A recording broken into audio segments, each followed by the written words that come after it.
In 1861, Las Vegas, New Mexico, 19-year-old Paula Angel is the toast of the town. She was conquistador background, very beautiful, long, dark hair, dark eyes, and alabaster skin. Paula was the it girl. She was beautiful, she was from a prominent family, and she had a lot of suitors. Until Mr. Right comes along. Please, Miss Paula, give the man a time of day. She's under the protective eye of her mom, spending her days as a seamstress and her nights alone. You can have whoever you want. No man is good enough for Madre. Then, 22-year-old Juan Miguel Martin walks into Paula's life. Juan Miguel Martin was a very dashing young man. How can I help you? You can help me by letting me take you out.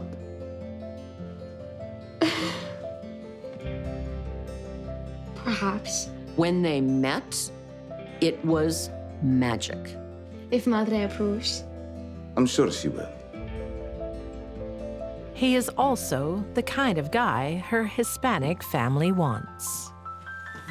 Juan Miguel was also from a wealthy and politically prominent family in nearby Santa Fe, New Mexico.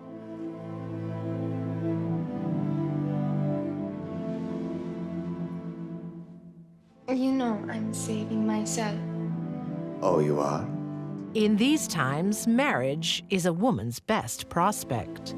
And Paula can't wait for Juan Miguel to pop the question. But he's got other priorities. But we aren't married. But we will be. Paula was under the assumption that he was going to marry her. She loved him more than anything. Paula's virtue is her most valuable asset, but she hands it over.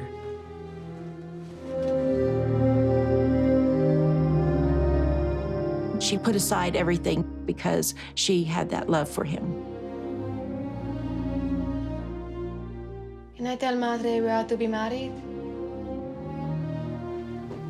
Soon. Very soon. Paula's gambling with her reputation. I've got business now.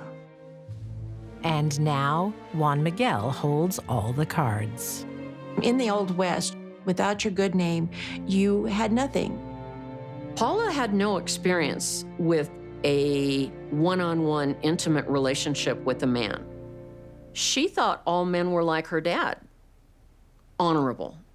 She was wrong. 50 years earlier, in Las Vegas, New Mexico, 19-year-old Paula Angel faces a similar dilemma.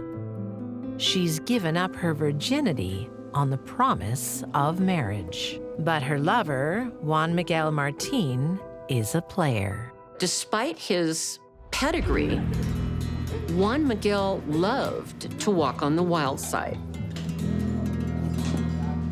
He liked the ladies of the night. Juan Miguel's carousing is hot gossip in town. What have you heard? Word soon gets back to Paula. They were both well known in their communities, and everybody was whispering behind their back. It was time for the big confrontation.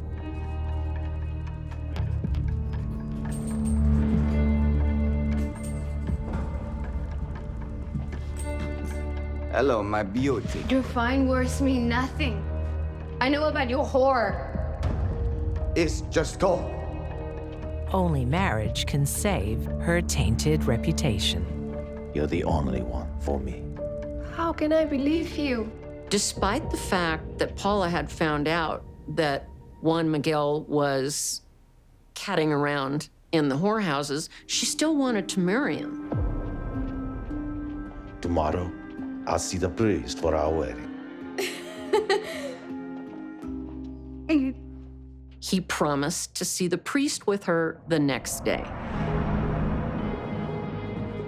Paula wanted to hear this more than anything. Paula was on cloud 9. She was singing and happy. She thought, well, this is it. I'm gonna get the man I want and get married. But that was never his intention. Because Juan Miguel can't marry Paula. He is already married. I miss you so much. I have missed you too. I hope the children still recognize you. Juan Miguel had been around.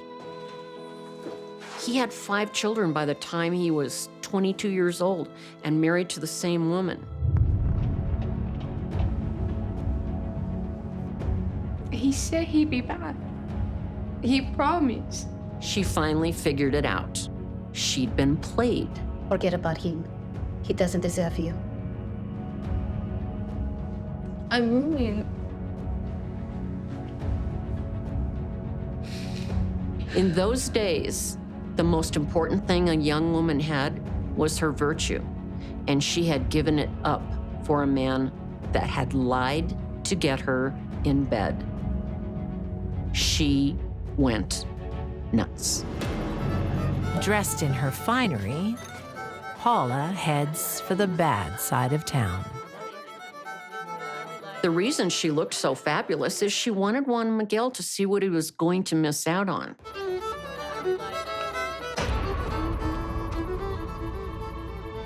Let us speak the truth.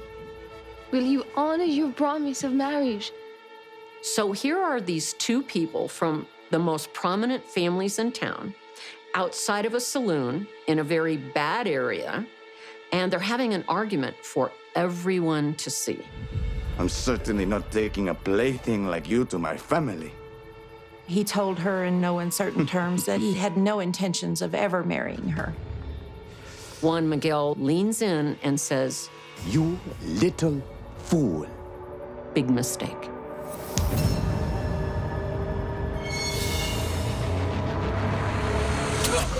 She took the knife that she had for protection and plunged it into his back. That didn't do him in, but as he turned around, she stabbed him in the stomach area. And as Juan Miguel bent over in pain, she did the final fatal blow to the back. Paula makes no attempt to escape. She was defending her honor, and that's the way people saw it. In the Old West, a scorned woman sometimes received leniency, but not when the victim's powerful family are hell-bent on revenge. Juan Miguel's family went to extreme lengths to see to it that Paula was convicted of murder. They hired a sleazy, dishonest lawyer, and they bought the judge. In 1861, Paula Angel is found guilty of first-degree murder and sentenced to hang. But her misfortune won't end there. In jail, awaiting execution, Sheriff Herrera decides to make her final days hell. Paula Angel! You have only 12 days to live. The sheriff had a party with her emotions, teasing her, telling her every day, well, you've got 19 days left to live. You only have a few days to live. He was horrible, and he enjoyed it. She was becoming so nervous and so frail that they were afraid that she wouldn't survive to be executed. Paula survives long enough to become the town's entertainment. The hangings back then were a big affair. There were 2,000 people waiting for this big event. They brought picnic lunches and everything else. When they brought her out, she was so gaunt and so frail. They were just gasped from all around the people. Her mother was just devastated.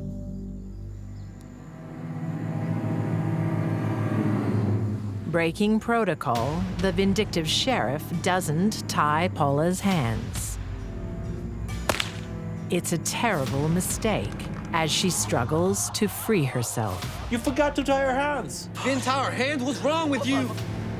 While she was kicking with her hands around her neck, trying to loosen up the noose, the sheriff came over and started pulling on her legs to make sure that she was going to have the full effect of the hanging. And when this didn't work, people in the crowd became enraged. Go get the carrots, get the carrots. Go, go, go, go, go, go. It's Paula's chance to go free. There is an unwritten law in the Old West that if someone is hanged and they survive the hanging, that's it. They can walk away. It's considered an act of God that the person was not supposed to be executed. But Paula is too weak to protest.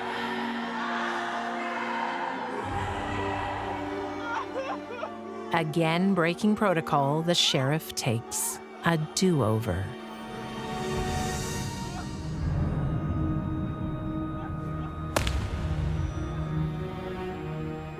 Paula Angel dies on a sunny April day in 1861. In the vast majority of cases where someone loses their temper, it's known as a crime of passion. Other women in the similar circumstances walked out of court, but Paula got hammered.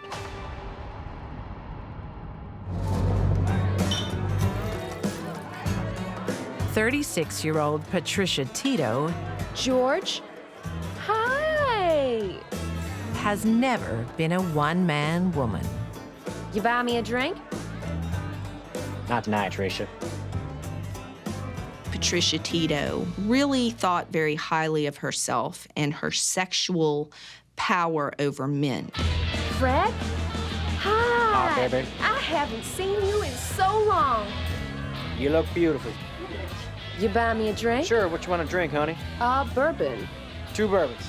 Patricia works the rooms of Shreveport, Louisiana, for more than pleasure. She used her sexuality to get what she wanted. For her, it's a living. Say, any chance of a loan? She seemed to be looking for single older men who were cash lucrative. Once she figured out she could manipulate and con and charm her way into a man's bed and then get whatever she wanted, she ran with it. But Patricia's hard-living lifestyle is catching up with her. Her looks were going. The women that were doing the things she were doing, they were younger, they were prettier.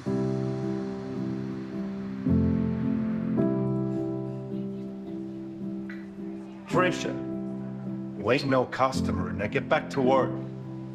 Patricia is forced to make ends meet the old-fashioned way. One time she had some sort of job in a restaurant as a waitress. Hi. Hi there, how's it going? Good, how are you? Yeah, doing well, thank you. You have some specials that look mighty fine. The brownie is delicious. For Patricia, it's just another venue to meet a man of means. Did you make it? No, I could have lied. But I did make the... 47-year-old Chris Shufflin ticks all the boxes. I'll have one of those, please. Okay, Thank I'll you. be back. Thank you. Chris was self-employed in the oil business. I mean, he could take care of himself.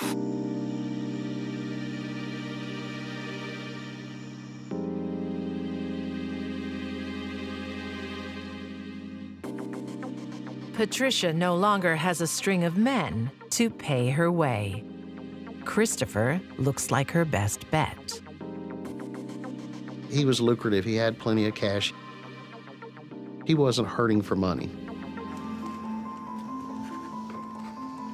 If you want to be with Patricia, the money needs to keep coming. You know, he would give her checks like between $200 and $1,500, right? To live on. Chris is an easy mark. Trish, you're gonna send me to the poorhouse. But I'm worth it. Yes, you are. Chris was passive. He probably would have struggled with telling someone no. Can I also get $150 for my hair? Why not? 150. Thank you. She had a roof over her head and she had money in her pocket, and it was all from him.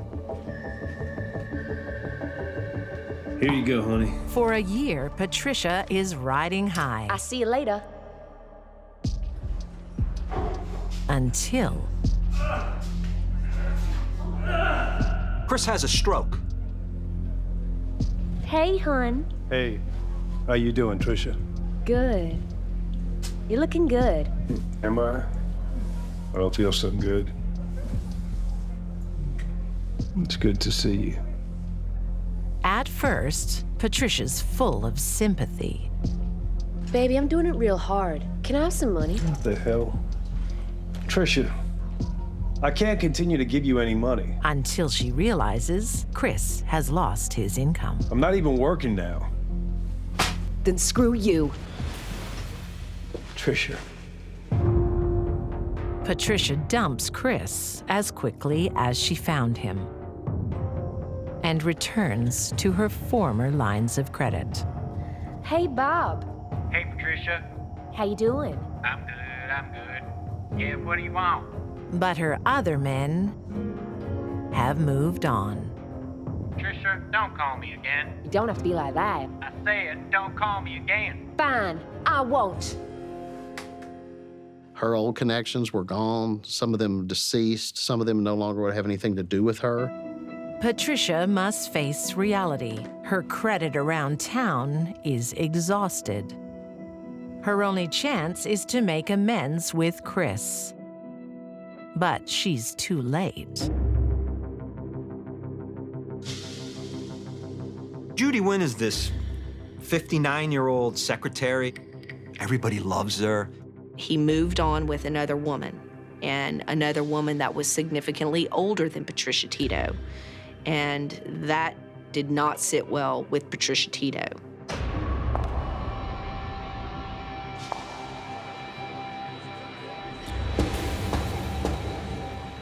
I'll get you back. A woman scorned for love? Watch out.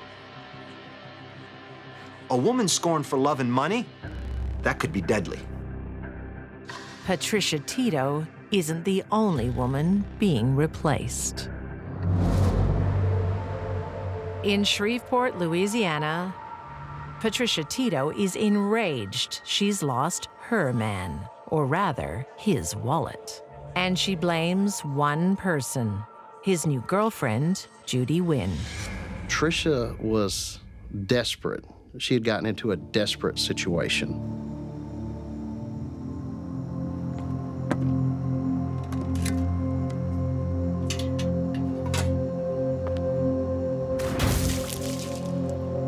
She vandalizes Judy's car by throwing paint all over it.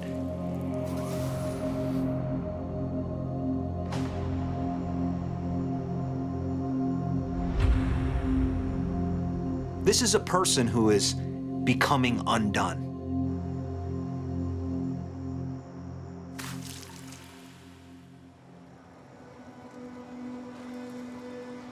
On August 31st, 2003, Patricia makes her intentions clear. You better sleep with one eye open. You hear me? In those phone calls, there was rage. Extreme rage. Let me tell you something, partner. I get a hold of Judy Wynn. Ain't nobody on God's green earth gonna make her recognizable. Do you hear me, Chris? Huh? Do you hear me? I listened to all of the voicemails, and I can tell you that they sent chills up my spine. As a long-term career prosecutor, I've really never heard such evil and hatred in someone's voice. You won't even know what hit you. You knew somebody was gonna die. That's it. I'm gonna call the police. It's ridiculous. Yes.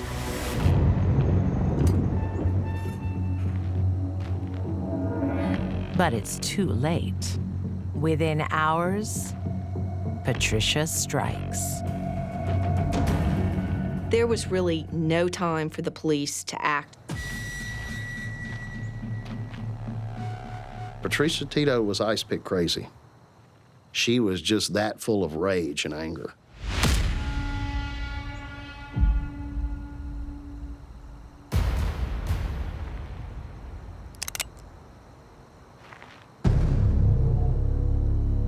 So Judy's washing dishes, doing her housework, and suddenly she sees somebody outside, and you know what?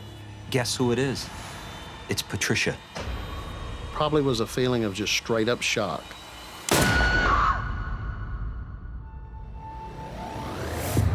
Judy! Stay with me. Chris comes downstairs Stay with me. and finds her in the floor. She's shot in the chest, bleeding badly. Stay with me, baby.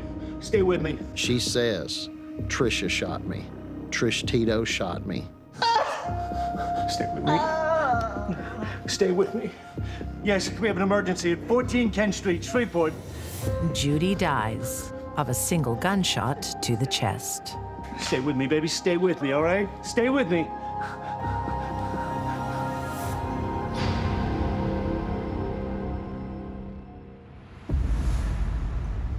But what happens next isn't the outcome Trisha desires. Chris isn't gonna come running into her arms after she kills his girlfriend. It's not gonna happen that way, but she believes it will. Patricia Tito is wanted in relation to... It's not Chris who comes running, it's the police. With a trail of evidence, a death threat, and the victim's dying testimony, Patricia is the obvious prime suspect. Here, we don't have a case that Columbo needs to step in and solve, you know? She knew her number was up. Patricia is cornered and broke with nowhere to hide. All she has now is the mercy of the justice system. She eventually just walked to the front of the police station and said that she was wanted and she was here to turn herself in. She ended up pleading guilty to manslaughter, which in Louisiana is a heat of passion killing. In 2007, Patricia Tito receives 40 years in prison for manslaughter. She was just that full of rage and anger. She was going to put stuff back the way it was. That's the only motive to kill Judy.